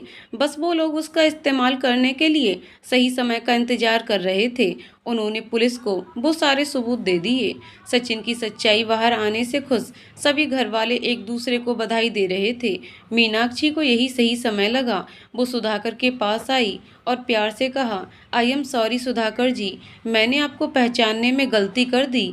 मैंने आपके साथ इतना गलत किया, लेकिन फिर भी आपने मुझे बचाने के लिए ये सब किया। एक मिनट राजकुमारी, ये सब कुछ मैंने आपके लिए बिल्कुल भी नहीं किया है। ये सब कुछ मैंने सिर्फ और सिर्फ अपने दोस्त के कहने पर किया था। हाँ, ये सच है कि उज्जैन में जब मैंने आपको देखा था तो मुझे आप पर क्रश हुआ था और फिर आपके साथ समय बिताने के बाद लगाव थोड़ा ज़्यादा भी हुआ था। लेकिन ये तो किसी के साथ भी हो जाता है ना। अरे अगर हम किसी जानवर के साथ भी कुछ दिन बिता लें तो उससे भी लगाव हो ही जाता है। इसका ये मतलब नहीं कि आप उसके पीछे अपनी पूरी ज़िंदगी खराब कर लो। ठीक उसी तरह मुझे भी आपसे सिर्फ लगाव ही था और मैं यहाँ आपके लिए बिल्कुल भी नहीं आया था। उसका जवाब सुनकर मीनाक्षी तिलमिला उठी और गुस्से में फुफकारते हुए बोली, वैसे उस सागरिका से तुम्हारा क्या लेना देना है? उसे भी उसी तरह फंसा रहे हो या फिर कोई और बात है? मीनाक्षी के बोलने के तरीके से सुधाकर के साथ साथ वहां मौजूद सभी तिलमिला उठे थे। लेकिन सुधाकर ने एक बार फिर समझदारी दिखाते हुए कहा, उस सागरिका का क्या है? जब उसे खुद उसकी बहन ही कभी अपना ना सकी तो फिर मैं या कोई भी उसे कैसे अपनाएगा? उसकी इस बात ने मीनाक्षी के अहम को तो संतुष्ट कर दिया, लेकिन फिर अगले ही पल उसे आईना भी दिखा दिया। ओ कम ऑन यार, मुझे तो ये समझ नहीं आता कि ये सार्थक ही उस हिमाद्री को क्यों अपना रहा है, जबकि उसकी खुद की भी एक बहन है। तो फिर वो एक ऐसे परिवार की लड़की को क्यों अपना रहा है जहाँ बहनों के बीच नोक झोंक नहीं, सिर्फ और सिर्फ नफरत होती है। इतनी नफरत कि ये एक दूसरे को भरी महफिल में भी बेइज्जत करने से बाज नहीं आते। ये क्या क्या बोल रहे हो तुम? सार्थक बिल्कुल सही बोल रहा है तू मेरे भाई। असल में जब मैं हिमाद्री से पहली बार मिला था तो वो अकेली ही थी, इसलिए मुझे हकीकत का पता नहीं चल पाया था। लेकिन अब सब कुछ अपनी आंखों से देखने के बाद मैं इस परिवार के साथ नहीं जुड़ सकता। मॉम डैड प्लीज़ चलिए यहाँ से। उसकी बात से उसके घर वाले भी सहमत हो गए और वहां से जाने लगे। मीनाक्षी सागरिका से चाहे जितना भी चिढ़ती हो, वो हिमाद्री को बहुत प्यार करती थी। ऐसे में उसकी एक बेवकूफ़ी की वजह से हिमाद्री की शादी टूटने से तो परेशान हो गई और सार्थक के घर वालों के सामने हाथ जोड़कर माफ़ी मांगने लगी और साथ ही ये शादी ना तोड़ने की गुहार लगाने लगी।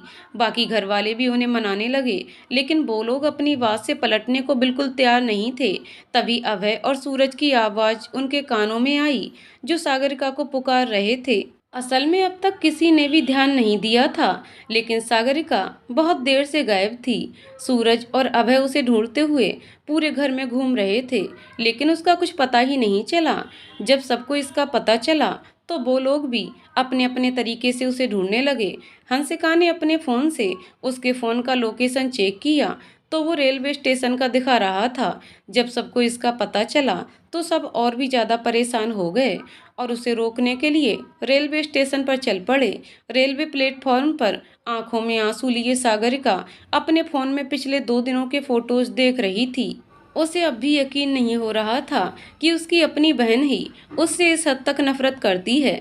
बचपन से लेकर अब तक उन दोनों के बीच हर चीज़, हर बात के लिए लड़ाई होती थी, लेकिन वो हर बार इसे इग्नोर कर देती थी। लड़ाइयाँ तो उसकी हिमाद्री के साथ भी होती थीं, लेकिन वहाँ भी सुलह भी जल्दी हो जाता था और फिर हिम से वो कुछ कह देती थी। मीनाक्षी के साथ ये बात नहीं थी, फिर भी वो इसे नॉर्मल भाई बहन की तकरारी समझती थी, लेकिन आज के खुलासे के बाद तो वो सन्न रह गई थी। उसे यकीन ही नहीं हो रहा था कि उसकी अपनी बड़ी बहन उससे इस हद तक नफरत करती है। उसने ये शहर हमेशा हमेशा के लिए छोड़ने का फैसला कर लिया था, साथ ही दिल्ली भी। आखिर दिल्ली में ही तो वो सूरज से पहली बार मिली थी और अब ये जानने के बाद गलतफहमी कि मीनाक्षी भी सूरज से ही प्यार करती है, वो वहाँ कैसे रह सकती थी। अगर सूरज उसे चुनता भी है तो वो सारी जिंदगी खुद को मीनाक्षी का गुनहगार मानेगी, और अगर उसने मीनाक्षी को चुना तो वो उसे अपनी आंखों के सामने किसी और का होता हुआ भी नहीं देख पाएगी। वो अभी ये सब कुछ सोच ही रही थी कि तभी उसके कंधे पर किसी ने हाथ रखा। उसने पीछे मुड़कर देखा तो उसके मम्मी पापा खड़े थे। वो रोते हुए उनसे लिपट गई और कहने लगी, मम्मी पापा प्लीज़, मैं दी की नाराज़गी नहीं सह सकती, प्लीज़ मुझे मत रोकिए। और हाँ, सूरज जी बहुत अच्छे इंसान हैं, दी उनसे बहुत प्यार करती हैं, आप उन दोनों की शादी करवा देना प्लीज। मीनाक्षी, ये तू क्या बोल रही है? मैं सूरज से क्यों प्यार करूंगी? पर तुमने ही तो कहा था ना मेरे हाथों में उनका नाम देखकर। क्या तूने उनके नाम की मेहंदी लगाई है? दी, आई एम रियली सॉरी, लेकिन मुझे सच में नहीं पता था कि तुम उन्हें पहले से जानती हो, वरना मैं पक्का। इसके आगे सागर का कुछ कह पाती, उससे पहले ही मीनाक्षी उसके गले लग गई। आई एम सॉरी बाबू, मुझे लगा कि, लेकिन मैं तेरे लिए सच में बहुत खुश हूँ। सूरज जी वाकई एक अच्छे इंसान हैं, वो तेरे लिए बेस्ट हैं। क्या मतलब ये कि मैं सूरज से नहीं बल्कि किसी और से प्यार करती हूँ। सच्ची मुच्ची। दोनों बहनें एक दूसरे के गले मिलीं और फिर मीनाक्षी ने एक बार फिर सबसे माफ़ी मांगी। सार्थक और उसके घर वाले भी थोड़ी देर में मान गए। वैसे भी वो लोग सच में तो नाराज थे भी नहीं। फिर सब वापस घर के लिए निकलने लगे। सार्थक ने सबको आगे चलने को बोला और खुद कुछ बात करनी है बोलकर सागरिका को लेकर एक तरफ गया, जहां सूरज पहले से ही उनका इंतजार कर रहा था। उसे वहां देखते ही सागरिका एक बार फिर घबरा गई थी। उन दोनों को वहां छोड़कर सार्थक वापस चला गया। दूसरी तरफ दानिश सुधाकर से पूछता है, तो वो है तेरी राजकुमारी जिसके लिए तू देवदास बना फिर रहा था? सुधाकर कुछ नहीं बोलता, बस उसके चेहरे पर एक दर्द भरी मुस्कान आ जाती है। देख यार, मैं जानता हूँ उसने जो भी किया है बहुत गलत किया था, लेकिन फिर भी उसे एक मौका तो देकर देख। मुझे पक्का यकीन है तेरा प्यार उसे सही रास्ते पर ले आएगा। प्यार वो तो उसके माँ बाप ने भी किया है पिछले 25 सालों में। जब उन दोनों और सागरिका का प्यार उसे नहीं संभाल पाया, तो फिर एक मेरे अकेले का प्यार उसे कैसे संभालेगा? और वैसे भी मैं सागरिका नहीं हूँ जो बार बार इतना अपमान सहने के बाद भी उसकी भलाई का ही सोचूं।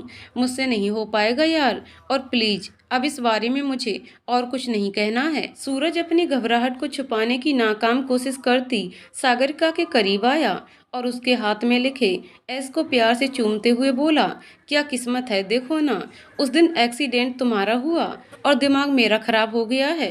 तभी तो तुम जैसी झगड़ालू और बददिमाग लड़की से प्यार हो गया मुझे। क्या कहा आपने? मैं झगड़ालू हूँ, बददिमाग हूँ? देख लो, खुद ही खुद की खासियत बताए जा रही हो। अगर मैं बददिमाग और झगड़ालू हूँ तो तुम सड्डू, अकड़ू, खड़ूस, हिटलर, ड्रैकुला।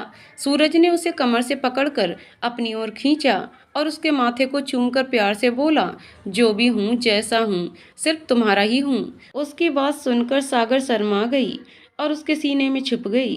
तो दोस्तों, कहानी यहीं पर समाप्त होती है। दोस्तों, आपको कहानी कैसी लगी कमेंट करके जरूर बताइएगा। कहानी पसंद आई हो तो वीडियो को लाइक शेयर करें और चैनल को सब्सक्राइब करें। कहानी को पूरा सुनने के लिए बहुत बहुत धन्यवाद दोस्तों।